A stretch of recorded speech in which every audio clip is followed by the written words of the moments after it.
In a land ruled by fear, where a cruel king fed his own servant to the jaws of lions, rose a story that would change a kingdom forever. This is not just a tale of power and betrayal. It is a legend of a maid whose courage defied kings, armies, and even death itself. If you believe in stories that inspire strength, loyalty, and the triumph of the human spirit, then make sure you subscribe and turn on the bell so you never miss the next tale we bring to life. Now, let us begin the story of Amara, the Maid of the Lion. The palace courtyard that just moments ago echoed with screams of fear and rage now stood in eerie silence, broken only by the low growl of Chemo, the lion who had brought down the tyrant. The king's lifeless body still lay sprawled against the marble steps, his crown rolling across the ground like a discarded toy, its jewels catching the last rays of the sun as if mocking the false glory it once represented. Around him, guards who had once obeyed his every command now stood frozen, unsure whether to flee or bow, their loyalty shattered in a heartbeat. The nobles pressed against the pillars, their silken robes trembling with the weight of panic, eyes darting between Amara, the fallen servant girl who defied fate, and the beast who stood like a guardian carved out of bronze and fire. And then, beyond the palace walls, came the cries of the people, not in fear this time, but in thunderous shouts of triumph, as word of the king's fall spread like wildfire through the city. Amara remained on her knees, her breath ragged, her gown torn and smeared with dirt, yet her face carried a strange calmness, as if she herself could not comprehend what had just transpired. She had not raised a sword, nor had she spoken with the authority of rulers, and yet somehow she had undone the cruelty of years with nothing but her courage and the loyalty of the lion who had refused to harm her. Her hands trembled as she pushed herself up from the ground, her eyes sweeping over the vast courtyard now filled with uncertainty. For a moment she felt as though the world held its breath, waiting for her to speak, waiting for her to claim something she had never wanted. She shook her head slowly, whispering under her breath, "I am no queen. I am no ruler. I am just a maid." Yet the silence around her grew heavier, and the weight of expectation pressed down upon her shoulders like an iron cloak. Then the people began to surge into the courtyard, breaking past the hesitant guards, their faces lit with fire and hope. Farmers in torn tunics, women clutching children, old men leaning on sticks. They filled a marble space that once belonged only to nobles and kings, their voices rising in one rhythm, one chant. Amara, Amara, Amara. It was not the sound of obedience, but of desperation, of a people who had been starved of justice for too long and now saw, in this frail servant girl, the embodiment of deliverance. The nobles stiffened, their lips curling with disgust, while some of the guards knelt, not to her, but to the force they felt swelling like a tide around her. Amara's heart pounded in her chest. Never had she felt smaller, yet never had so many eyes been fixed on her. She turned to Chemo, the lion who stood steady at her side, his mane glowing with streaks of amber in the dying light. The beast's breathing was calm, his eyes locked on the crowd, as though he understood the weight of the moment. Amara reached out a trembling hand and touched his mane, finding in its warmth the only anchor against the storm rising around her. "What do they want from me?" she whispered to herself, though she already knew the answer. They wanted her to lead. They wanted her to rise from her rags and sit upon a throne still dripping with the blood of a tyrant. But how could she, a girl who once scrubbed these very marble floors, take the place of kings? A nobleman in a jeweled robe stepped forward, his voice sharp with arrogance though his knees trembled. "This is madness. A servant cannot rule. She has bewitched the lion, tricked us all with her sorcery. We must restore order by choosing one worthy of the crown."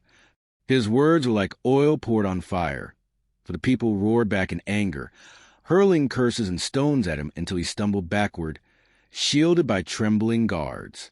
Another noble shouted that the throne must pass to the king's cousin, while yet another declared the generals should rule. Chaos erupted once again, voices clashing like blades, the palace echoing with the sound of a nation tearing itself apart even in victory. Amara raised her hands, but her voice was swallowed by the storm. She tried again, shouting with all the strength she had left, "Enough!" For the first time, her voice carried across the courtyard, not because it was loud, but because it held something different, not command, not authority, but truth. The noise subsided, and faces turned toward her, the crowd waiting as though the air itself had bent to her will. She swallowed hard, the weight of thousands pressing down upon her fragile frame. "I am not your queen," she said, her words trembling yet firm. "I do not seek the crown, nor do I claim the right to rule. I am only a servant, as I have always been." Murmurs rippled through the crowd, some in protest, others in disbelief. But then Amara lifted her chin and added, "If I must serve, then I will serve not one king, but all of you, for it is you, the people, who deserve to be heard. If I must stand, it will not be above you, but among you." The courtyard fell silent, her words sinking into the marrow of every listener. The nobles sneered, their eyes flashing with hatred, for they saw their power slipping like sand through fingers. But the people, the broken, the hungry, the weary, erupted once more, this time not in chaos but in unity, their chant transforming into a deafening roar. "Serve us, Amara!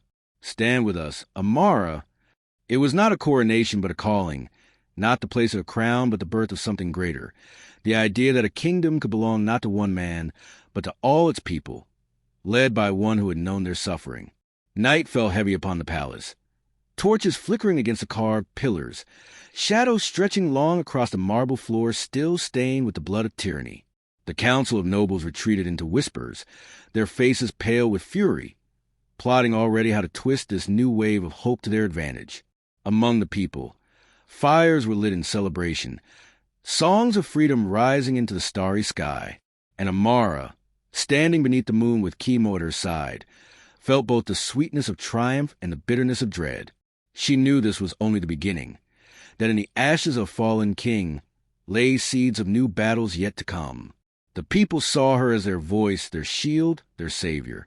The nobles saw her as a threat to be destroyed. And somewhere in the darkness beyond the city walls, forces that had long watched the kingdom with hungry eyes stirred, sensing weakness, sensing opportunity. Amara looked once more at the broken crown glinting in the shadows and whispered to herself, "If this is the path the world has chosen for me, then I will walk it, not as queen, not as ruler, but as servant to the people." Chemo's golden eyes met hers, and in them she saw the reflection of courage she would need for the storms ahead. The lion roared into the night, a sound that rolled across the land like thunder, carrying with it the promise of both hope and war. The morning after the tyrant's fall, the palace did not awake to the usual sound of drums or the clattering of servants rushing to please their king. Instead, the air was heavy with smoke from fires that burned through the night, and the distant murmur of crowds filled the streets like a restless sea. The city had tasted freedom for the first time in years, but freedom is a wild creature. It does not walk quietly. It roars. From the high towers of the palace, Amara could see the people gathering in the thousands, their chants echoing up the walls, their voices united not in fear, but in demand. Amara, Amara, the name that once belonged to a girl who scrubbed floors now rolled through the kingdom like thunder, shaking the pillars of power. She stood by the balcony, her hands clutching the stone rail, her face pale as she looked down at the ocean of faces. She had never felt so small, and yet never so visible. Chemo stood behind her, the golden mane of the lion catching the morning light, his presence a silent shield against the world. Inside the palace, the nobles and generals had gathered in the grand hall, their voices sharp with anger, their silks and jewels glimmering like venomous snakes. They had spent the night arguing, trying to decide who among them had the right to rule now that the king was gone. Some claimed bloodline, others claimed military power, but one thing they all agreed upon: Amara was not an option. "She is a servant," spat Lord Okafor, his ringed fingers clenched around a goblet of wine. "Do you not see what has happened? She has turned the lion against its nature. No beast bows to a girl unless sorcery binds it. If we allow her to lead, we invite ruin upon us all." Another noble, his eyes sharp as a blade, added, "The people are blinded by her trick. Today they chant her name. Tomorrow they will tear us apart if we do not bend to their madness. We must destroy her before her shadow grows too long." Yet despite their venom, none dare move openly against her, not while the lion still drew breath. Amara entered the hall quietly, her simple gown brushing against the polished floor where so many rulers had once walked. Every head turned toward her, some with scorn, some with unease. She did not carry a crown or a scepter, yet her presence seemed to weigh heavier than all their jewels combined. For a long moment, silence stretched, broken only by the faint crackle of torches. Finally, she spoke, her voice steady though her heart raced. "I am not here to claim your throne. I do not seek to wear the crown that killed your king. But I cannot ignore the cries of the people. They do not ask for lords or generals. They ask for justice, for bread, for peace. If you will not hear them, then I must." Her words fell like stones into water, sending ripples of unease across the chamber. Lord Okafor rose to his feet, his robe sweeping the ground. "And what do you know of ruling, girl? You have carried buckets, not armies. You have polished floors, not strategies. You would bring this kingdom to its knees." His voice was thick with disdain, but Amara did not flinch. "Perhaps," she answered softly, "but the kingdom is already on its knees. And who brought it there? Kings, lords, generals, not maids." Her words struck like arrows, and murmurs broke out among the hall, some mocking, some thoughtful. Chemo stepped forward, his massive frame casting a shadow across the marble, and the nobles shrank back instinctively, their arguments dying on their lips. By midday, the council was forced to face what none of them wanted to admit. The people's will could not be ignored. Outside, the chants grew louder, fiercer, a storm pressing against the palace gates. Villagers carried banners painted hastily with Amara's name. Children lifted flowers to the air. Women cried tears of hope. Never before had the kingdom seen its people unite in such a way. At last, the high priest, a man with a face as old as the carved stones of the temple, stepped forward. His robes were plain compared to the nobles, his staff marked with the scars of age. He looked at Amara with eyes that seemed to pierce through time itself. "Child," he said slowly, "leaders who seek power often destroy it. Leaders who refuse it often deserve it. The people see something in you that kings could not give them. You do not need crowns or bloodlines to lead. You need only to serve. That is what makes you worthy." Amara's throat tightened, her eyes lowering to the floor. She wanted to protest, to say again that she was only a maid, that she had no wisdom for ruling, no hunger for power. But the priest's words echoed in her heart, awakening something she could not silence. Perhaps true strength was not in claiming, but in carrying. Perhaps the throne did not need another ruler, but a servant who had known the taste of suffering. She lifted her gaze at last, her voice breaking but firm. "If I must lead, then I will lead as a servant, not above the people, but among them. I will carry their burdens, not their chains." The roar that followed was deafening. The doors of the hall burst open as the people surged inside, not with swords but with voices, filling the chamber with cries of approval, their faces alight with hope. The nobles recoiled, their plans dissolving into panic, while the guards looked uncertain where to stand. Amara stood at the center, her hands trembling at her sides, the lion at her back, the people before her, the crown of a kingdom hovering like a storm she could not escape. In that moment, she became something the kingdom had never known. Not a queen, not a ruler, but a living promise of change. Yet in the shadows, the nobles' hatred only grew.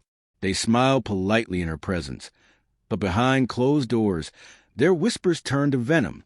Rumors began to crawl through the city like snakes.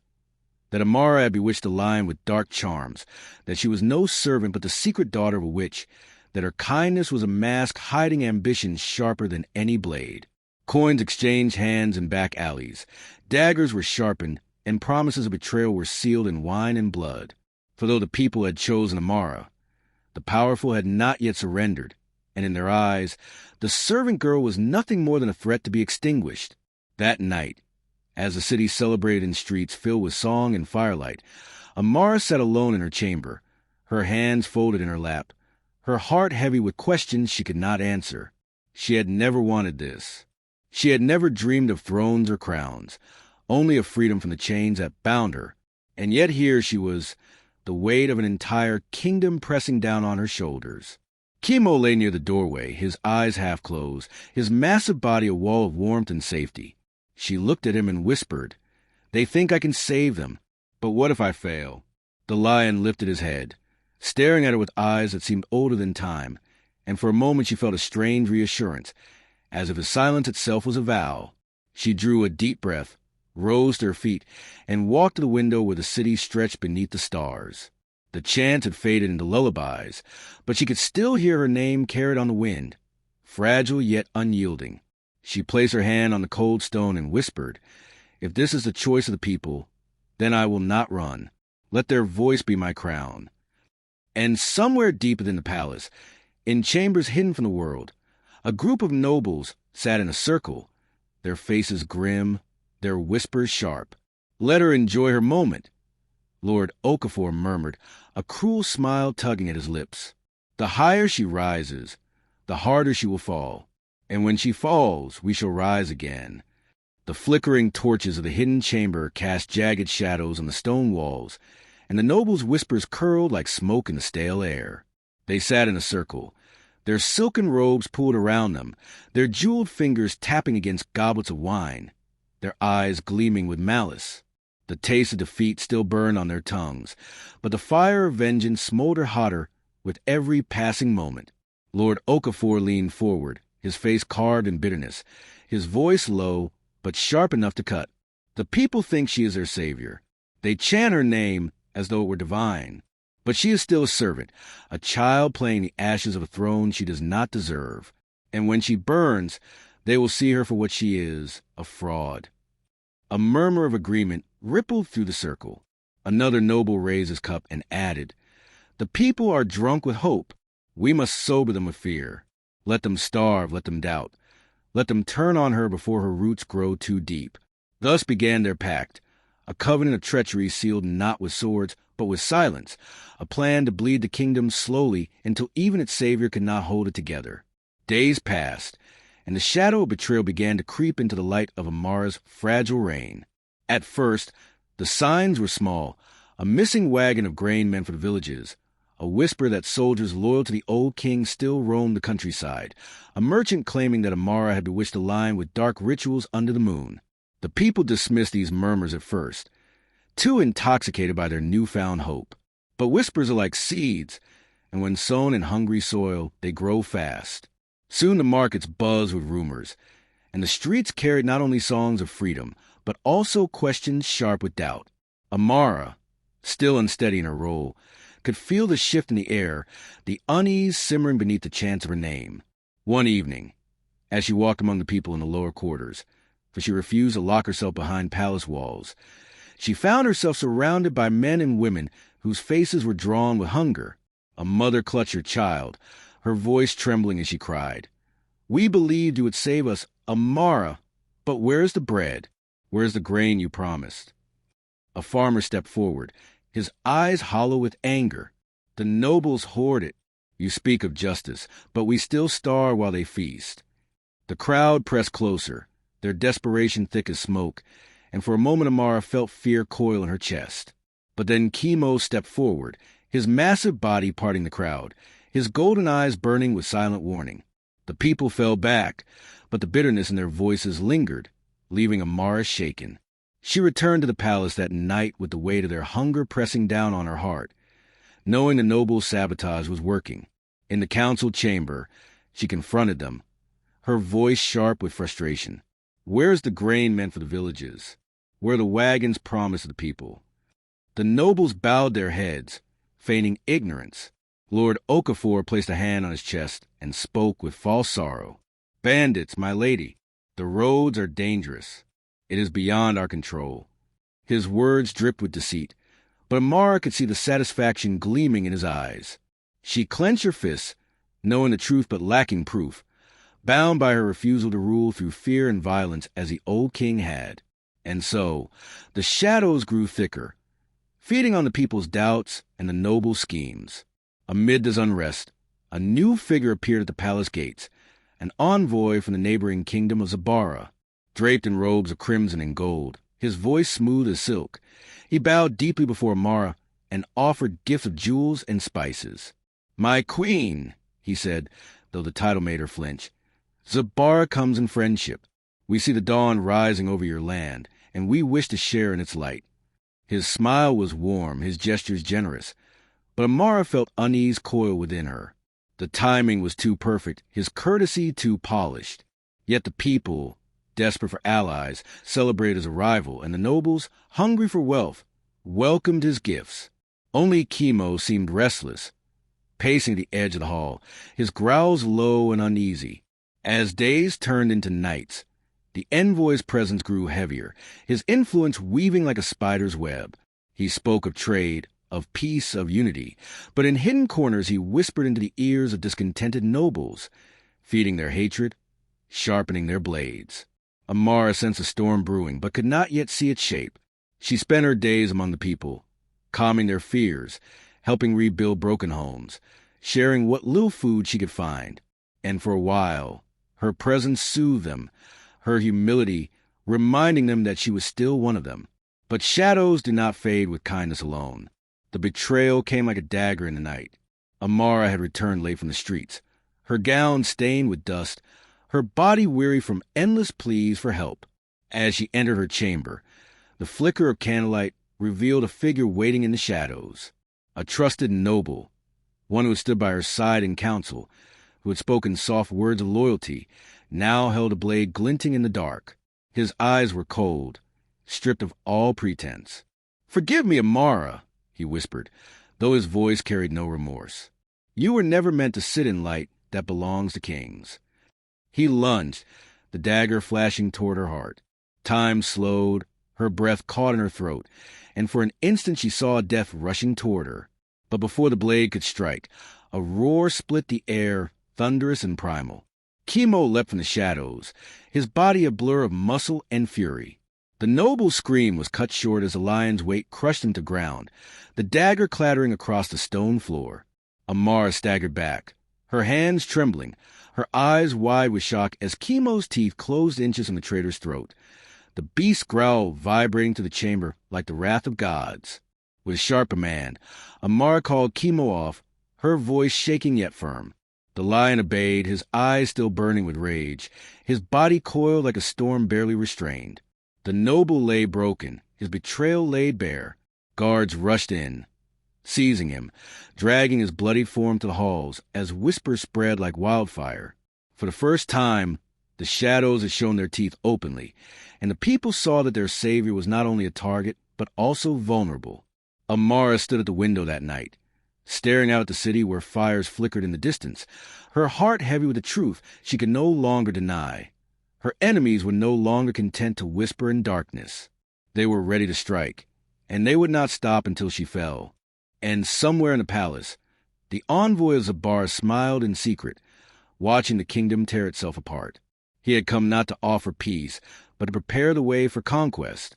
The nobles thought they were using him, but in truth, he was using them, feeding their hatred until they destroyed their own land from within. The lion roared again that night, a sound that shook the very stones, and Amara whispered into the shadows, "If this is a path they choose, then I will not bow. Let them come."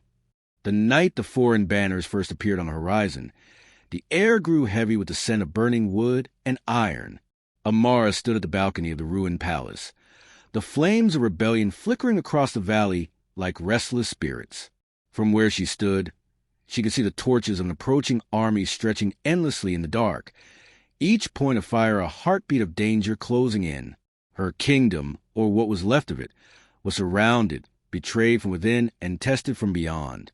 She felt the weight of countless eyes upon her, the desperate hopes of villagers, the trembling faith of farmers who had left their plows to hold spears, and the silent loyalty of the lion who stood at her side.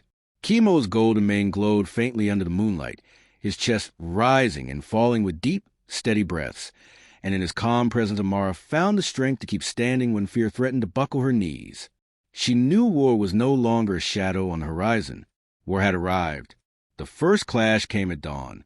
The foreign invaders, armored in steel that glinted like polished mirrors, swept down upon the farmland with ruthless precision. Their horses thundered across the fields, trampling crops that had taken months to grow, turning green hope into mud beneath their hooves. Amara rode out to meet them, not as a queen adorned in gold, but as a servant dressed in a plain robe, her hair tied back with the simplicity of her old life. She carried no sword, no shield, only her voice and the unbreakable bond she shared with her people. At her side, villagers gathered with nothing more than farming tools sharpened into makeshift weapons, their faces pale with fear but hardened with determination. And at the front of their ragged line prowled Chemo, his roar rolling like thunder across the battlefield, shaking the hearts of both friend and foe. The battle that followed was not one of glory but of desperation. Steel clashed against wood. The cries of the wounded mingled with the roar of fire as granaries were set aflame. Amara moved among her people, not commanding from behind but lifting the fallen, shouting words that burned through the smoke. Stand together. Protect each other. This land is not theirs. It is ours. Her voice carried above the chaos, reaching those who were moments away from surrender.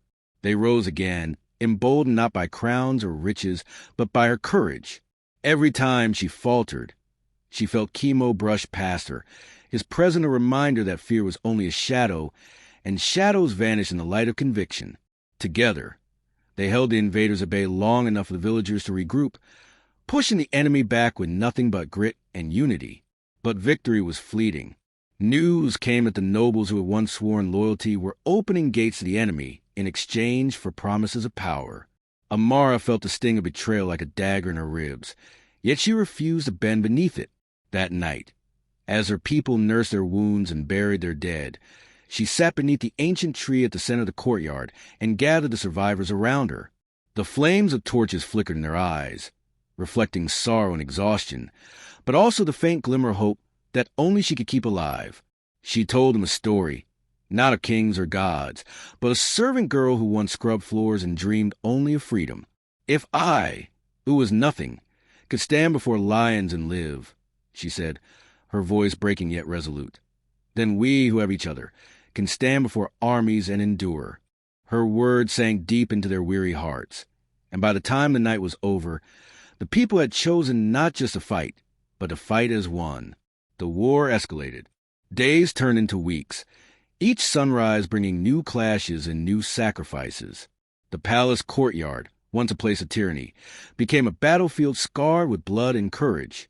Amara fought not with steel, but with presence, becoming the living heartbeat of resistance. Chemo became more than a lion.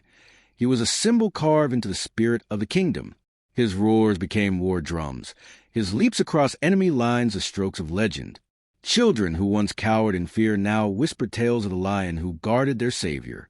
Even the hardest soldiers of the foreign army hesitated when his amber eyes fixed upon them, for they sensed they were not facing a beast of the earth, but something greater, an untamed force of justice itself.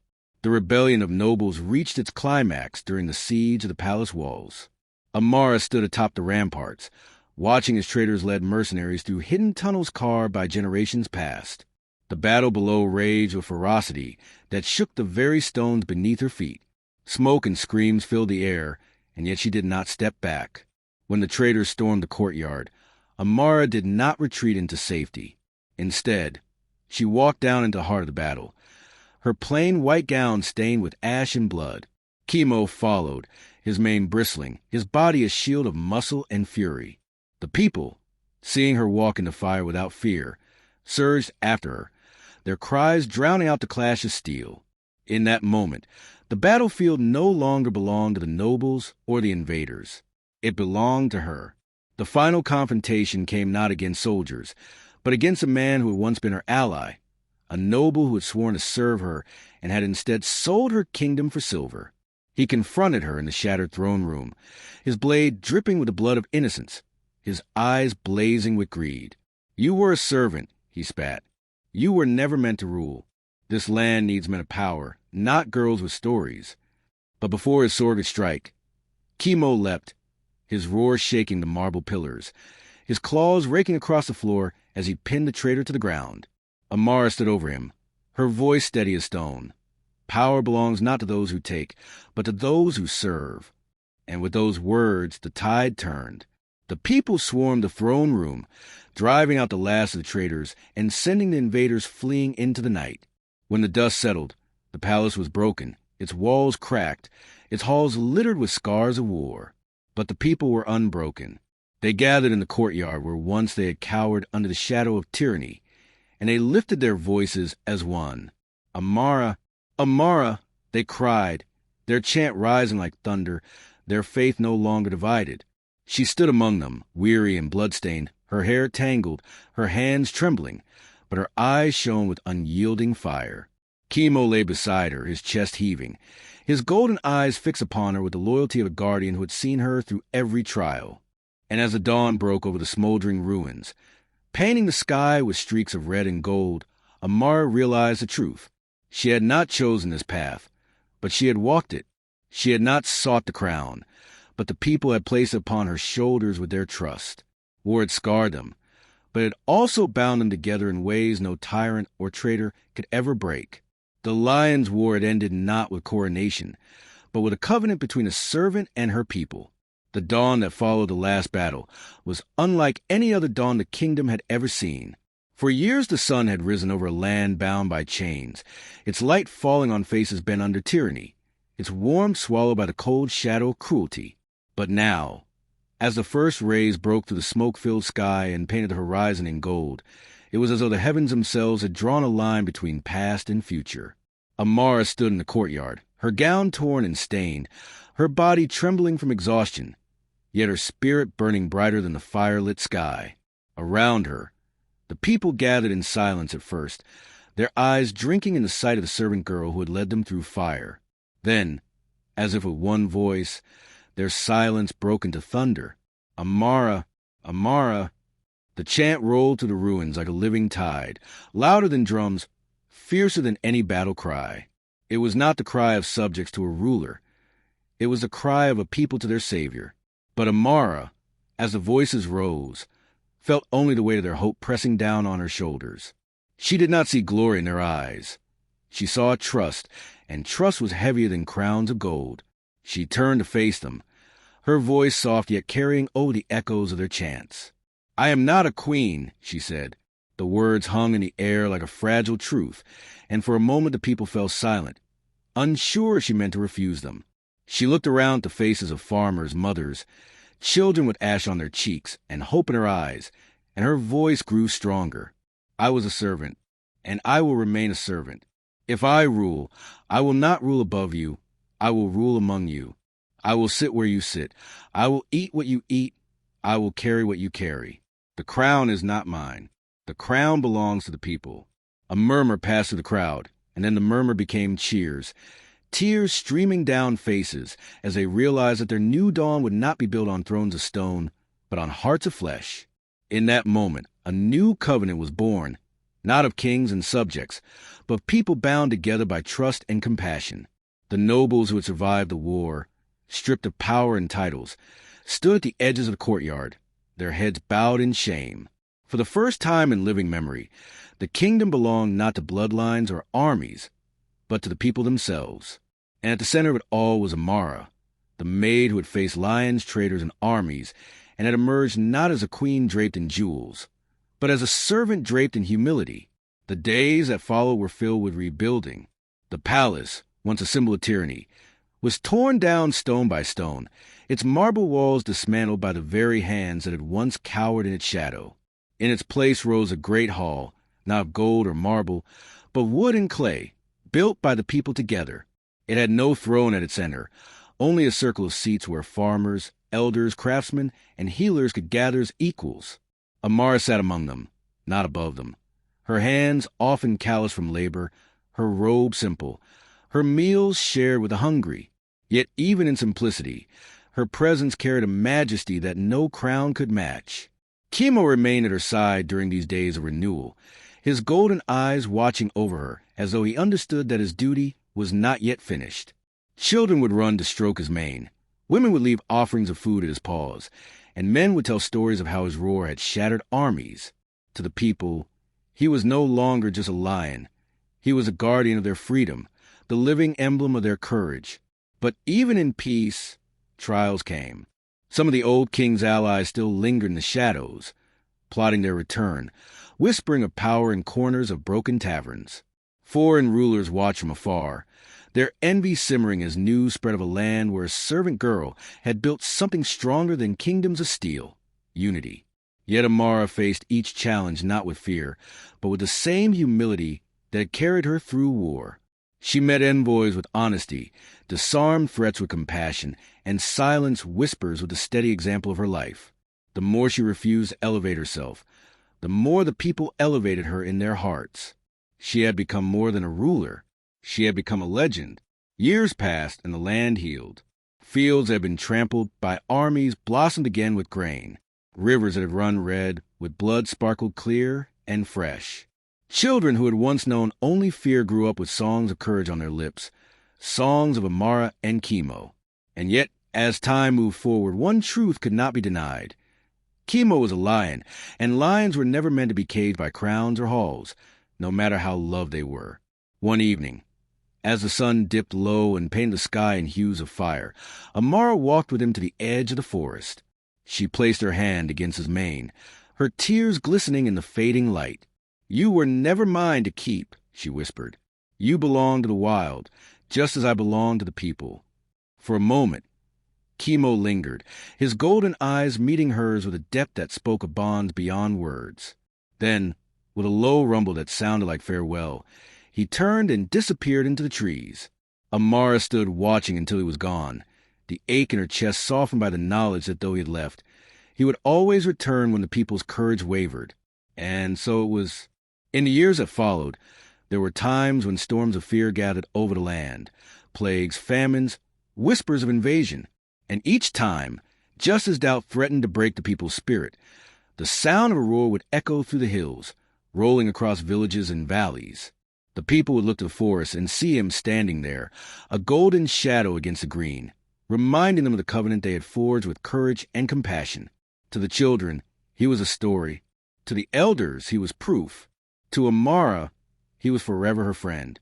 Amara grew older, her hair silvering, her steps slowing, but her spirit remained unbroken. When she finally lay upon her bed for the last time, the people gathered around her, their tears falling like rain. She smiled faintly, her voice soft but steady, as she spoke her final words. "Remember, I was only ever a servant. So long as you serve each other, this kingdom will never fall."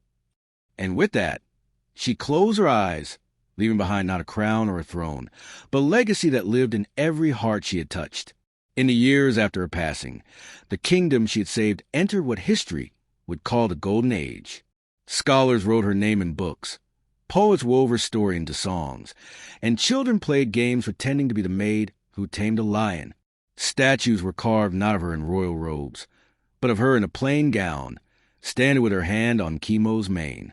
And though Chemo was never seen again after her death, the people believed that his spirit lingered, roaring from the heavens whenever justice needed a voice.